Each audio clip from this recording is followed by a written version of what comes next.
আজকে একটা new famous স্পটে যাচ্ছি। কোথায় যাচ্ছি জানতে হলে সঙ্গে থাকো। তিনধারিয়া ক্রস করে আমাদের ফেভারিট প্লেলিস্টটা চালিয়ে নিলাম, কারণ এখন যে ভিউটা দেখতে পাবো সেটা এই রোড দিয়ে যারা গেছে তারা বুঝতে পারবে। রংটং থেকে কাশিয়াং যাওয়ার যে রোডটা রয়েছে সেটা ধরে 40 থেকে 45 মিনিটের মধ্যে কিন্তু পৌঁছে যাবে এই প্লেসটা। চলে এলাম গুরুং হোমস্টেতে।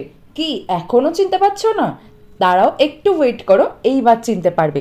দেখো তো চিনতে পারো কিনা। হ্যাঁ, এটাই সেই ফেমাস স্পট। হ্যালো, আমি মৌসুমী। আজকে চলে এসেছি টাইটানিক ভিউ পয়েন্টে। আর এসেই যে ওয়েদারটা আমি পেয়েছি জাস্ট অসাধারণ।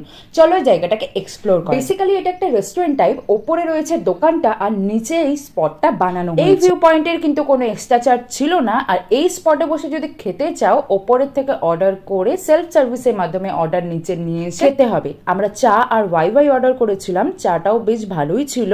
এরপরে ওয়াইটাও নিয়ে এলাম। ওয়াইটা একদম প্রপার নেপালি ওয়াই ছিল, খুবই টেস্টি লেগেছিল খেতে। খাওয়া দাওয়া হয়ে গেল, তারপরে কিছুক্ষণ পাহাড়ের ভিউ এনজয় করলাম। একবার মেঘে ঢেকে যাচ্ছিল তো একবার রোদ উঠছিল।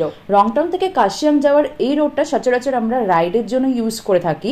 এইবার এই স্পটটা হওয়াতে কিন্তু ওয়াই খেতে খেতে বেশ ওয়েদারটা এনজয় করা যাবে। আমি যেদিন গিয়েছিলাম সেদিন ভালোই ক্রাউড ছিল। লোকেশনটা তোমরা যদি না বুঝতে পারো ম্যাপ ইউজ করে নিও। ভিডিওটা কেমন লাগলো সেটা কিন্তু আমাকে জানিও। টাটা।